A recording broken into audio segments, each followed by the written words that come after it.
atitudes de amor para com seu irmão, seja onde for, abre seu coração, fazer da caridade uma bandeira de luz. O caminho certo é seguir Jesus.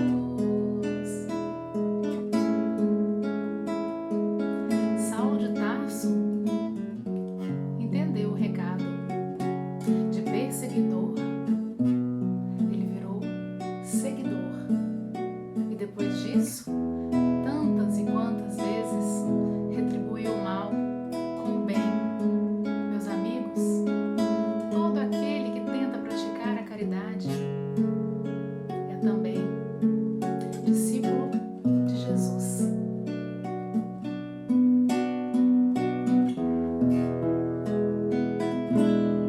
Que farei atitude de amor, que farei abrir seu coração, que farei caridade é a luz, que farei o caminho é Jesus, atitude de amor para com seu irmão, seja onde for, abre seu coração, fazer da caridade uma bandeira de luz. O caminho certo é seguir Jesus, atitudes de amor para com seu irmão, seja onde for, abre seu coração, fazer da caridade uma bandeira de luz.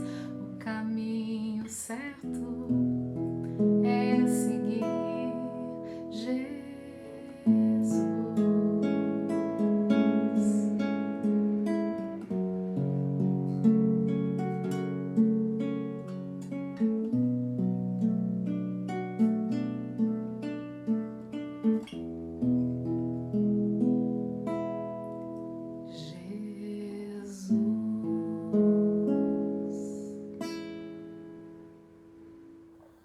Olá, boa tarde, meus queridos irmãos, minhas queridas irmãs. Sejam todos bem-vindos a mais um culto do Evangelho no Lar online, transmitido pelo nosso Centro Espírita de Barras, Piauí. Que possamos, à luz do Evangelho segundo o Espiritismo, nesta tarde de hoje, refletir sobre a passagem evangélica, e assim, em Cristo, com muita harmonia, com muito equilíbrio, entendermos essa passagem do Evangelho e trazer para as nossas vivências. Desde já pedimos que possam reservar um recipiente com água filtrada para que possa ser fluidificada ao longo do passe. Então vamos iniciar com a leitura de um trecho do livro Vinha de Luz, escrito por Chico Xavier, editado pelo Espírito de Emmanuel. Lição 105. Paz no mundo e paz do Cristo. A paz vos deixo, a minha paz vos dou. Não vô-la dou como o mundo a dá. Jesus, narrado por João, capítulo 14, versículo 27. É indispensável não confundir a paz no mundo com a paz do Cristo. A calma do plano inferior pode não passar de estacionamento. A serenidade das esferas mais altas significa trabalho divino a caminho da luz imortal. O mundo consegue proporcionar muitos acordos e arranjos nesse terreno, mas somente o Senhor pode outorgar ao espírito a paz verdadeira. Nos círculos da carne, a paz das nações costuma representar o silêncio provisório das baionetas. A dos abastados inconscientes é a preguiça improdutiva e incapaz. A dos que revoltam no quadro de lutas necessárias é a manifestação do desespero doentio. A dos ociosos sistemáticos é a fuga ao trabalho. A dos arbitrários é a satisfação dos próprios caprichos. A dos vaidosos é o aplauso da ignorância. A dos vingativos é a destruição dos adversários. A dos maus é a vitória da crueldade. A dos negociantes sagazes é a exploração inferior. Ao dos que se agarram às sensações de baixo teor e à viciação dos sentidos, a dos comilões é o repasto opulento do estômago, embora haja fome espiritual no coração. Há muitos ímpios, caluniadores, criminosos e indiferentes que desfrutam a paz do mundo. Sentem-se triunfantes, venturosos e dominadores no século. A ignorância endinheirada, a vaidade bem vestida e a preguiça inteligente sempre dirão que seguem muito bem. Não te esqueças, contudo, de que a paz do mundo pode ser muitas vezes o sono enfermiço da alma. Basta, desse modo, aquela paz do Senhor, paz que excede o entendimento, por nascida e cultivada, portas adentro do espírito, no campo da consciência e no santuário do coração. Então vamos com a nossa prece inicial, para darmos início ao Evangelho, que possamos abaixar as nossas cabeças ou fechar nossos olhos, te pedir, Divino Mestre Jesus, obrigado por estarmos aqui, unidos e reunidos em torno do Teu Evangelho. Nos inspira nessa conversação, que possamos solver os Teus ensinamentos e assim, a cada dia, darmos um passo a mais no caminho da evolução moral, que Tu tanto nos ensinaste e nos ensina através do Teu Evangelho. Que seja feita a Tua vontade, Mestre, que assim seja, graças a Deus. Então vamos ao nosso Evangelho de hoje, vamos refletir sobre o capítulo 15, com o tema Fora da caridade não há salvação. Instruções dos Espíritos. Meus filhos, a máxima fora da caridade não há salvação, estão contidos os destinos do ser humano na terra e no céu. Na terra, porque à sombra deste estandarte viverão em paz. No céu, porque os que a houverem praticado encontrarão graças diante do Senhor. Esse lema é o facho celeste, a coluna luminosa que guia o ser humano no deserto da vida para conduzi-lo à terra prometida. Fulgura no céu como a auréola santa na fronte dos escolhidos, e na terra está gravada no coração daqueles a quem Jesus enunciará. Passai à direita, benditos de vosso Pai, vós os reconheceis pelo perfume de caridade que espalham em derredor de si. Nada exprime melhor o pensamento de Jesus, nada resume melhor os deveres do ser humano que esta máxima de ordem divina. O Espiritismo não poderia provar melhor sua origem do que a apresentando como regra, pois ela é o reflexo do mais puro cristianismo. Com esse guia, jamais o ser humano se desviará. Empenhai-vos, portanto, meus amigos, em compreender-lhes o sentido profundo e as consequências em desvendar por vós mesmos todas suas aplicações. Submetei todas as vossas ações ao controle da caridade, e vossa consciência vos responderá. Ela não somente te evitará que pratiques o mal, como também vos fará executar o bem, porque não basta uma virtude negativa, é necessária uma virtude ativa para fazer o bem.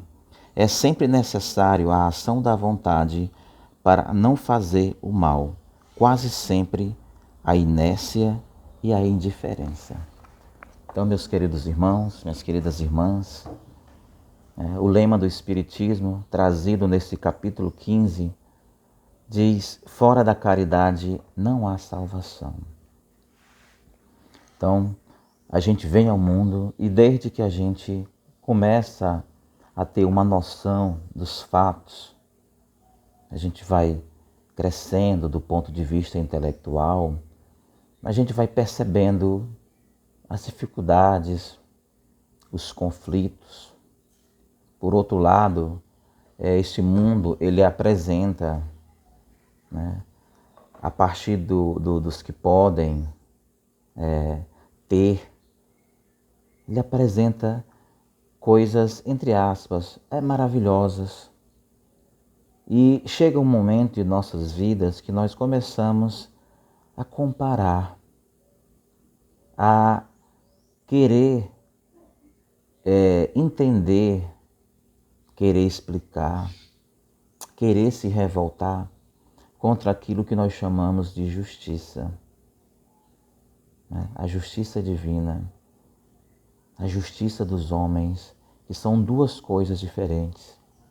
Vamos entender a Terra, o nosso orbe, nosso planeta, como um mundo escola, como um mundo hospital.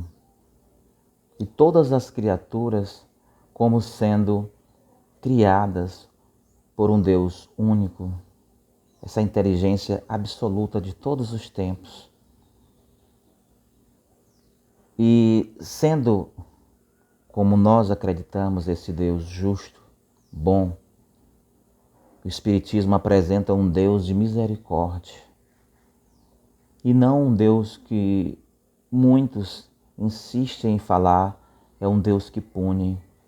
Na verdade, todas as consequências de nossas atitudes, todas as ações que existem na Terra, nos diferentes países, são consequências de nossas ações, são consequências de nossos atos falhos, são consequências da nossa indiferença. Mas nós caminhamos em marcha, nós somos devedores de outrora e devedores do agora.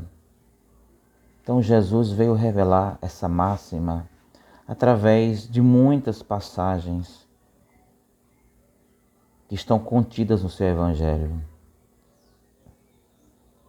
Através, por exemplo, do perdão das ofensas. Mestre, quantas vezes devo perdoar o meu inimigo? 7 vezes é o suficiente? Ele responde a um de seus discípulos, não só 7, mas 70 vezes 7.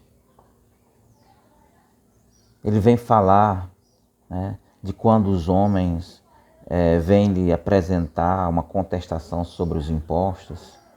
Ele é muito didático ao dizer, a perguntar primeiramente, de quem é a face que está na moeda?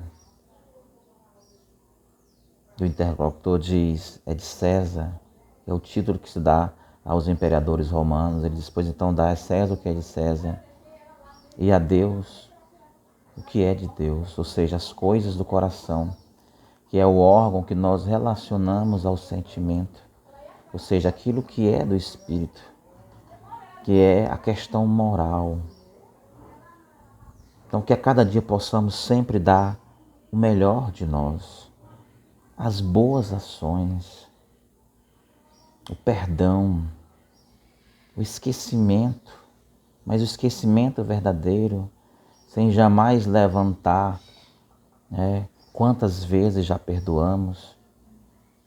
Então Jesus foi incansável e suas palavras são tão profundas que estão vivas e continuarão vivas, porque esse é o propósito, nos fazer evoluir para aquilo que no nosso íntimo nós conhecemos, que todos nós temos dentro de si a centelha divina, que somos filhos do mesmo Criador e fomos criados da mesma forma, simples e ignorantes, mas com o propósito de evoluir, tendo as ferramentas à nossa disposição, mas como aquele que não avança nessa caminhada evolutiva, como aquele que resolve estagnar, cultivando os mesmos vícios que tem os levado a cair.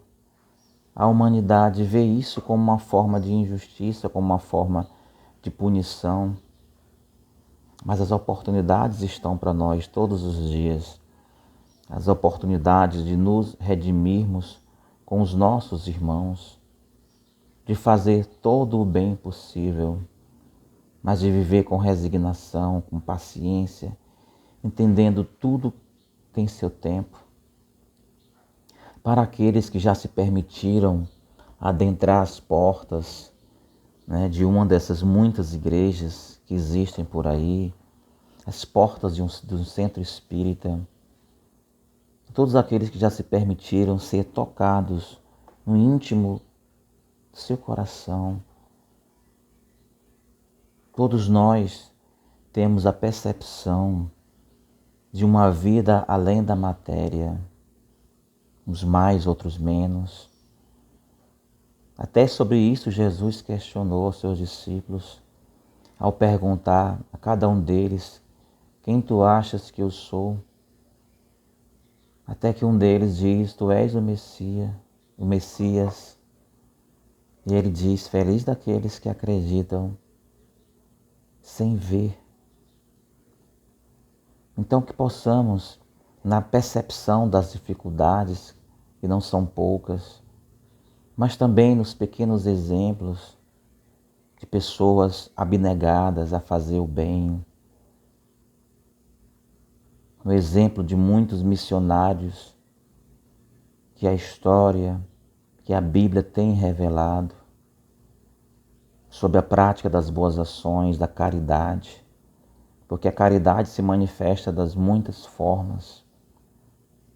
A primeira de que a gente se lembra e é capaz de fazer com mais facilidade é a do desprendimento daquilo que não nos serve mais. Essa é a mais fácil, necessária também. Mas Jesus nos recomenda que a gente dê além desse supérfluo, como na questão do óbolo da viúva. Jesus leva os seus discípulos para observarem as pessoas dando o seu dízimo, a sua contribuição, e observam a viúva que desprende uma moeda de pouco valor, mas que proporcionalmente ao que ela tem, significa muito mais do que todos os outros que têm até mais. Porque ser viúva naquela época significaria não ter emprego, não ter quem desse atenção, seria viver da misericórdia dos outros, ou de repente ter que dar aos filhos, abandonar, se não resistir às tentações. Então, será se nós estamos dando além do supérfluo? Ou será se nem o supérfluo nós estamos dando? Será se nós estamos parando para ouvir pessoas, ao menos dentro de nossas famílias? Porque na família que nós temos os nossos maiores resgates, os nossos primeiros compromissos, não os únicos. Será se nós estamos perdoando? Será se nós estamos sendo caridosos conosco também, nos perdoando? Mas sendo benevolentes para com o próximo e sendo mais rígidos conosco? Porque perdoar significa, de certa forma, abrir mão de suas necessidades. Significa enxergar o próximo como aquele que mais necessita, mas enxergar no contexto da ação da caridade um bem que retorna para nós. Porque é uma via de mão dupla. Tudo que nós devolvemos para o mundo, para o universo, as nossas boas ações, as nossas preces, tudo retorna. Assim como também o que nós emanamos de negativo, retorna. Então possamos entender que nós somos os maiores beneficiários da caridade e que sem ela nós não vamos encontrar a felicidade. A nossa missão não estará cumprida. Como numa escola, já que a Terra é um planeta escola, alguns se atrasam na caminhada, então que possamos estender a mão a esses que se atrasam, por ainda estarem estacionados no mal, na indiferença, ainda se comprazendo com os males, que possamos ter um pouco da benevolência que Jesus teve para com todos aqueles malfazejos, com os criminosos. Porque amar só quem nos ama não nos torna diferente daqueles que ainda se comprazem com o mal, pois eles também amam. A sua maneira, eles têm os seus. Então, que possamos fazer a cada dia o nosso melhor, que possamos ao final do dia ter a consciência de que nós fizemos o melhor, que estendemos a mão, que ouvimos, que oramos pela paz mundial, pelos que governam as nações, mas que também nos desprendemos do orgulho, da vaidade, da preguiça, da indiferença, que são chagas, que são males que nos fazem atrasar nessa caminhada. Então que possamos aumentar a amplitude do nosso conhecimento, mas sobretudo da prática da caridade, que reconhece-se o cristão pela sua transformação, pelas suas boas ações que ele começa a praticar a partir de determinado momento. Não importa o nosso passado. Jesus revelou isso. O que importa é do hoje em diante, que o passado sirva para reflexões, para aprendizado, para que não venhamos a incorrer no mesmo erro. Então, meus irmãos, esse é o convite, essa é a reflexão do Evangelho de hoje, para que possamos viver com mais simplicidade, com mais humildade, com um olhar diferenciado para os nossos irmãos, sem lamentações, sem queixas contra Jesus, contra o nosso Criador, mas com mais gratidão, com mais pureza em nossas ações. Então é isso, meus irmãos. Então, com muita alegria, com muita luz, muita paz interior, vamos à nossa prece de encerramento. Possamos fechar os nossos olhos ou abaixar nossas cabeças, sinal de gratidão ao nosso Deus Criador. Divino Mestre Jesus, obrigado por estar conosco nesse momento do Evangelho. Que possamos nos permitir que essas palavras inundem todo o nosso ser com luz, com harmonia. Te pedimos também, Mestre Jesus, se acerca de todos os lares onde se encontram enfermos, do nosso hospital, mas também derrama teus bálsamos sobre aqueles que ainda se comprazem com o mal ou agem com indiferença nesta vida que nos convida para a transformação, para que nós possamos a cada dia, à luz do teu Evangelho, absorver os verdadeiros valores morais de um cristão. Guia nossos passos, mestres, ilumina nossos lares, que a nossa consciência se desperte a cada dia e que sempre seja feita a tua vontade, hoje e sempre, que assim seja, graças a Deus. Então, meus irmãos, que vocês possam estar com a água para ser fluidificada no momento do passe. E assim, ao longo do passe, que vocês possam sintonizar com essas palavras, porque o passe é uma troca de energias. Então, Deus abençoe a cada um de nós nessa tarde, que o Mestre Jesus nos guie todos os dias. Graças a Deus. Até a próxima. Nos preparemos para o momento do passe e fluidificação das águas. Coloque um recipiente com água limpa para ser fluidificada. Irmãos, não importa aonde você está, quais as dificuldades que está enfrentando, Jesus está sempre pronto para vir em nosso socorro. Coloque-se de maneira confortável, que lhe facilite a concentração e a receptividade. Respire lenta e tranquilamente. Inspire, expire. Inspire, expire. Encha seus pulmões de ar e solte bem devagar. Deixe que energias de tranquilidade e paz penetrem seus pulmões, circulem por todo o corpo. Sua alma, em harmonia com o corpo, se sente tranquila e em paz. Mentalizemos a passagem de Jesus. Dia claro, os raios dourados do sol iluminam a paisagem alegre de Cafarnaum.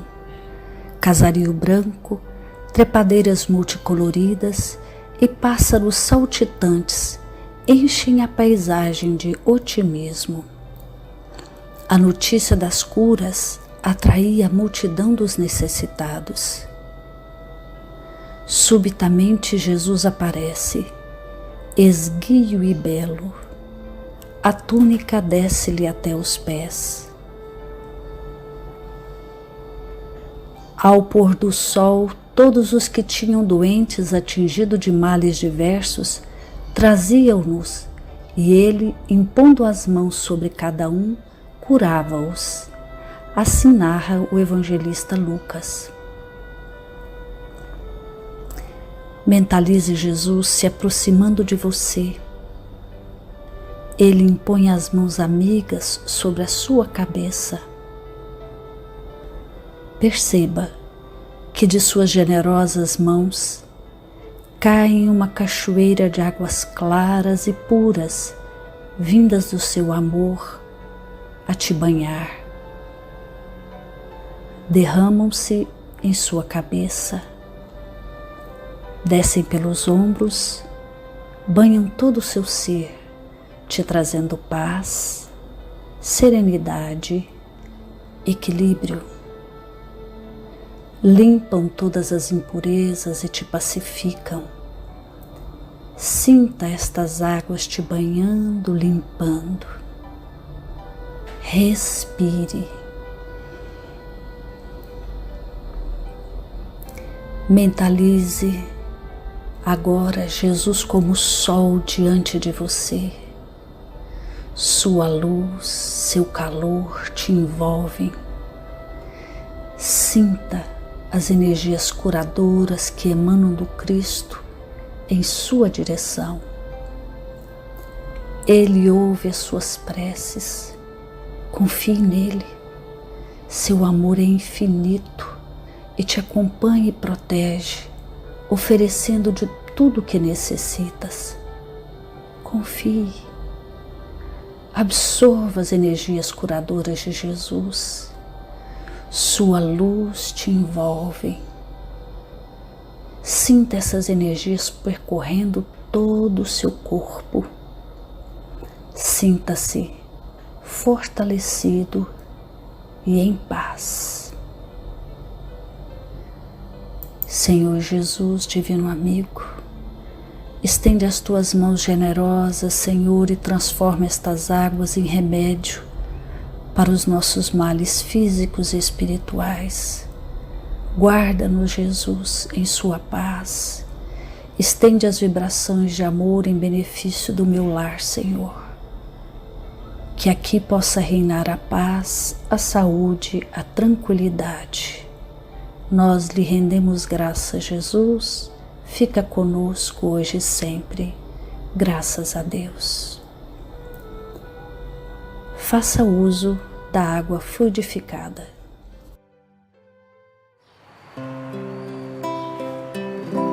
Ao anoitecer, em Cafarnaum, a casa de Pedro tão simples, casinha comum, se enchia de paz, repleta de luz, ouvindo as palavras eternas do Mestre Jesus. imaginar, sentado ali, entre João, Pedro, Tiago, André e Levi, na beira do lago de Genezaré, lançando na alma pra sempre sementes de fé. E eu tão criança ainda, naquele lugar, quem sabe Jesus me levasse para passear no quintal da casa de Pedro, à luz do luar, sentindo a brisa da noite, o perfume do mar. Dissestes pra mim, já é hora de você voltar, e a gente se encontra de novo no seu evangelho no lar. E a gente se encontra de novo